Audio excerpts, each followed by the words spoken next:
Greetings, traveler. How is Hogger? Yeah, I mean, it's Hogger. It's one of those things, huh? It's probably just Busker and not care. But I could go with Front Drake. Pleasure doing business with you. Now back to the good part. Cthulhu Dragons double end of turn. I mean, if you have Cthulhu and you manage to get a 5-drop and you very specifically triple into that one, then yes, it's good. Now you can ask yourself, how many top 8 Cthulhu's are you going to tank before that happens? No refund policy. Great choice. Wait, what did you do?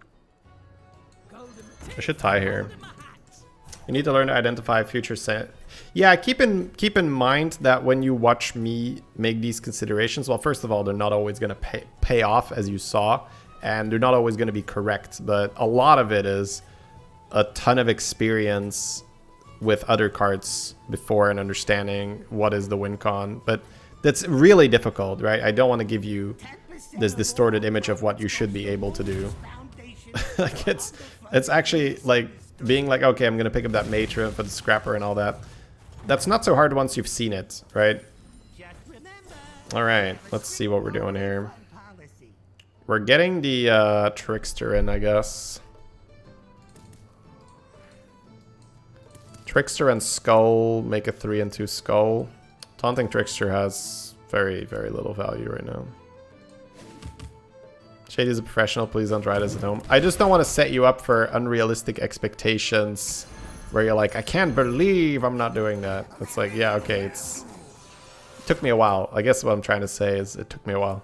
Same thing with Vol'Jin, right? You see me slam pick Vol'Jin almost no matter the lobby. That's because I played a lot of Vol'Jin. Like, it's like I've put in the hours on this hero that I pick it in almost any condition. It's almost like, in this weird way, I like when the lobby is bad for Vol'Jin. I was like, yeah, that makes it more difficult. Let's do that. That seems like fun. All right, I'm gonna dive in my game now. I'll explain some stuff. Doesn't mean we're gonna do well, right? I can do poorly on Vol'Jin. That happens. It's just that I have a lot of experience and I really like playing it. Alright, so far the units that we have rolled are quite horrible. We're not getting the 5/5s, we're not getting the Eternal Knight, we're not even getting anything with like 4 HP, 5 HP to swap away from. That being said, how are we going to proceed? The Busker pair is weird here. You might still play it though and go for a roll.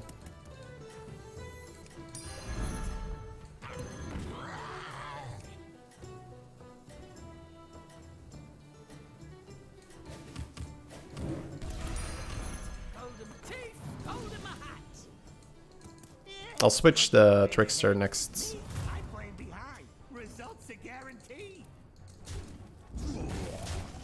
Oh, I could have saved it maybe with them being on 3.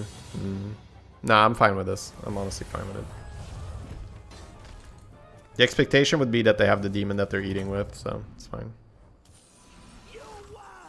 Oh, okay.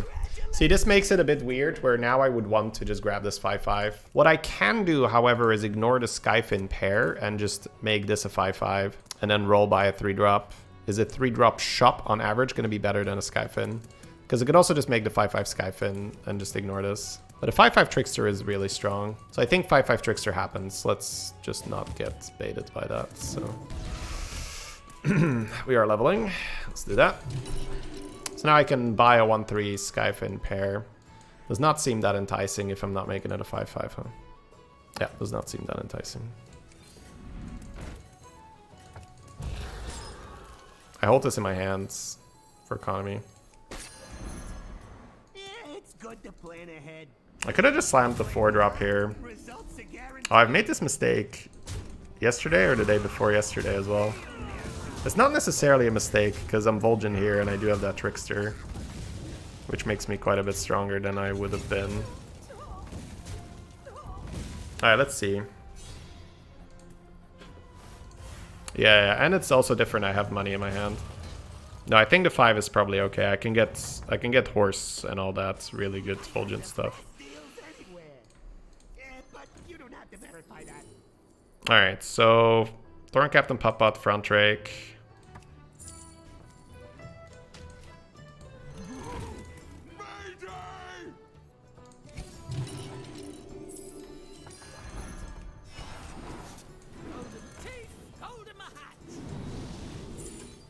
Sanctum Rester, Lightfang, Disco Shuffler. 1, 2, 3, 4. Lightfang's good. Trust in the light. Harness your rage. I think I will actually go for the Imp pair because I can swap. Kickstart it. Alright, this worked out. Doesn't mean that my plays were correct, but it worked out. You could easily make the same play and have it not work out as yesterday. But yeah, the difference between yesterday was that I didn't have that scout, so I had to sell more shit off my board, which wasn't good. And I hit Lightfang here, which is actually really nice for Vol'Jin. So we are in 11 golds. Demon, Murloc, Coolboar, Pirate. My inclination here is to make a 6-5 Trickster and just roll. Find your duo, find your cleave, find your triple. Yeah, usually my Vol'Jin instincts are pretty decent, so let's just roll with that for now. Boo! Slam it or not? Think you do.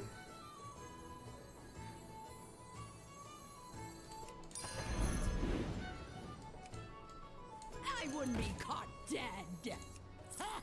You go through your minions faster than I go through my henchmen, and I love it.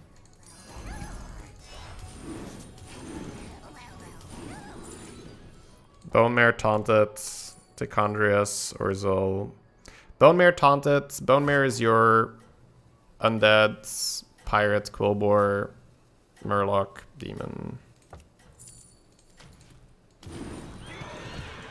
Yeah, these are some good plays we're making. It's nice. And then the beauty of Vol'Jin is that I can just buff this Thorn Captain, and then when I hit the cleave, I switch it for the cleave and I don't lose all the stats. That's why I think Vol'Jin is so incredibly strong. If any other hero does this, right, with the Peggy and the Lightfang, they have to be like, oh, I have to sell my Thorn Captain now for this cleave. Oh, that's going to make me too weak. I can't do it. Vol'Jin is like, sweet, the cleave. Switch. So, early game, you don't get damage value from this hero power, but your mid game and your end game are really cool. Because you can just make fun decisions that don't cost you that much stats if you do want to switch units. Okay, so we have been ignoring mechs a little bit, and that is because we have been rolling into this like more demon stuff, right? But mechs are nice for Vol'Jin. We don't have to commit to it though. Can roll one time if I don't like it here. I don't like it. Alright, stats. This might just be a round where I don't switch stats, but I think at the very least the 7-7 to the Peggy is fine. At the very, very least. Okay. Now let's start thinking combat. Getting rid of these two. Let's actually play around cleave a bit.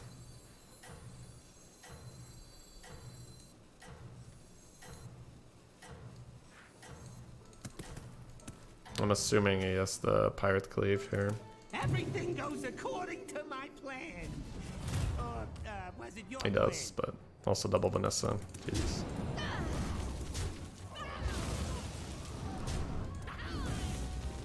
I mean, it doesn't matter. I have a huge golden trickster, so we are fine no matter what here. But double Vanessa is quite nice.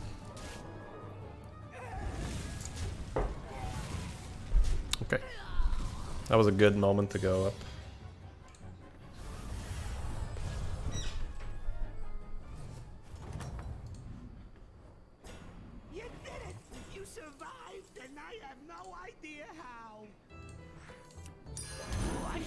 Extra for that one. I'm gonna roll a bit more aggressively now that I have Elise.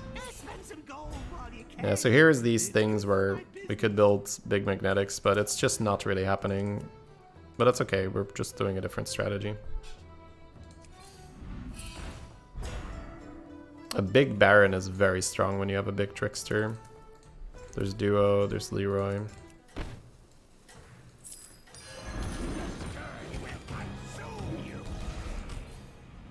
I can't roll one more. I will burn the monkey down. But I would rather spend 1 extra gold than not make the wrong choice there. Because this is actually a very big decision whether you're taking the stats of your pirate this turn or next. Because it might not seem like a big one, but the problem is once you start delaying moving good stats to Baron, you're like, oh, now I can move it to the cleave, and now I can do it. And you know, like 3-4 turns down the line, you're like, shit, I still haven't made a big Baron. So I don't think I want to waste it there on the Bone Mare swap. Bran, Drakari, Money. I think Bran and Money are good because I can get big pirate buffs. Could move the Scythe into the Thorn Captain, but I think that's exactly the kind of stuff I don't want to do. Right? It's funny that this shows as a triple. I think I'm just getting out of Elise then this turn.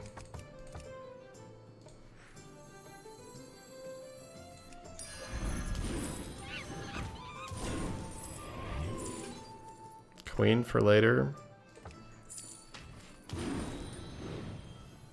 A little weird, but it's fine. Who knows what secrets will unravel? Suit up, minion. It's go time. Yeah, I should have not taken the pirate stats last round.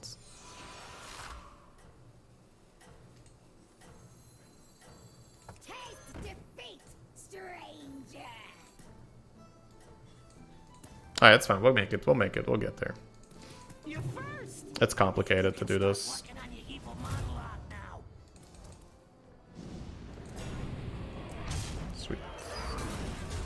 Actually, that's kind of awkward no matter what. Right? We just need to kill everything but the BM here. That's still gonna be tough. That shit has some health on it, man. Alright, we killed that Malgasar. Alright, we did our best. Their board is absolutely disgusting. So we need that cleave. We already have Queen, we can get Taunt. We have Bran. Another Baron is nice.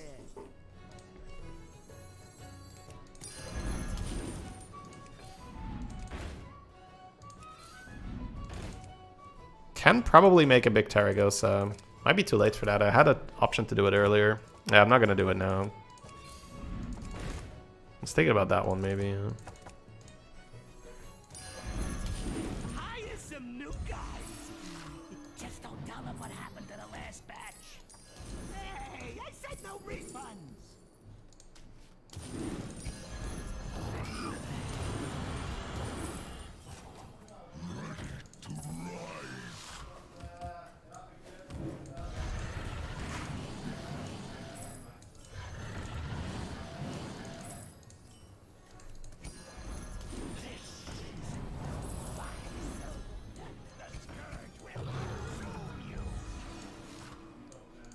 I messed up a little bit. Could have done some other stuff, but not an awful end of the round. Results are guaranteed. We have a high attack unit now, that's good. I cycled without the Peggy value, so it doesn't really matter. We're just trying to recover from our mistake earlier. I think I either should have tried to get that Taragosa on the board when the window was there earlier, or I should have... No, and I should have switched the Skyfin stats. That's okay, we're still doing okay. It's just gonna be hard to beat that Shutterwalk. It's no Murloc Cider.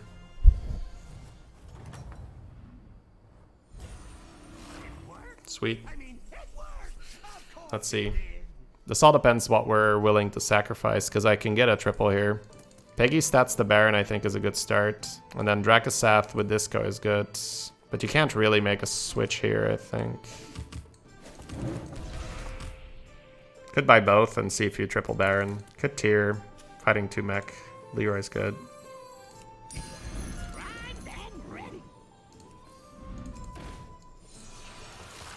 Big cleave for later, big horse for later.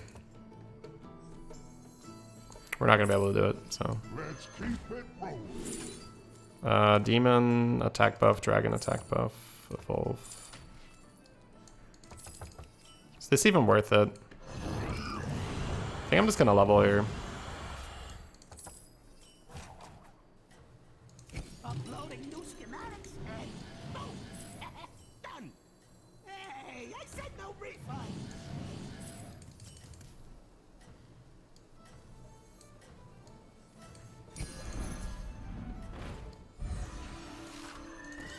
You can start working. My brain is just not doing what it's supposed to do here. That horse on the board is so awful, right? Because it just gives me bad trickster procs. There you go. If we find that golden baron, we can do something with it.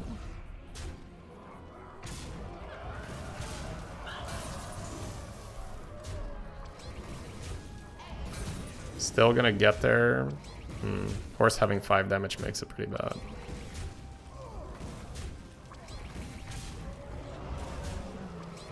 Good enough though. The horse technology. It actually kills him. I mean, even when playing a really bad Vol'Jin game, we're still kind of cruising towards the top 2, which is hilarious. That's how good this hero is, man. Like, I'm messing up like crazy, but it's like, I'm playing so bad. It's top 2, I guess. All right. This to horse might be the play. Might also move Bran to horse and keep this around. This isn't getting buffed. All right. See if we hit that golden baron. Another queen is brilliant. We'll see. Primed and ready.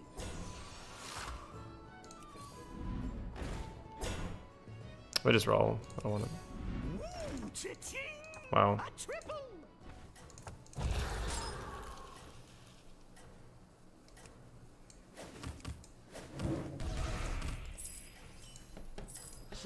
I fucked up a little here. Nothing scares Justice. except mine. Hey, I said no refunds! The freeze might not be good here. We'll see. It would be good for my franchise. I don't really want to selfless on the queens, so.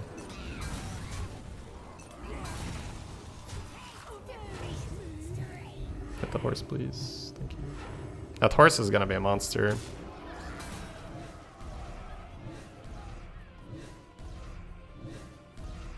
If we hit the 1 and 5 here, we're probably fine. Let's...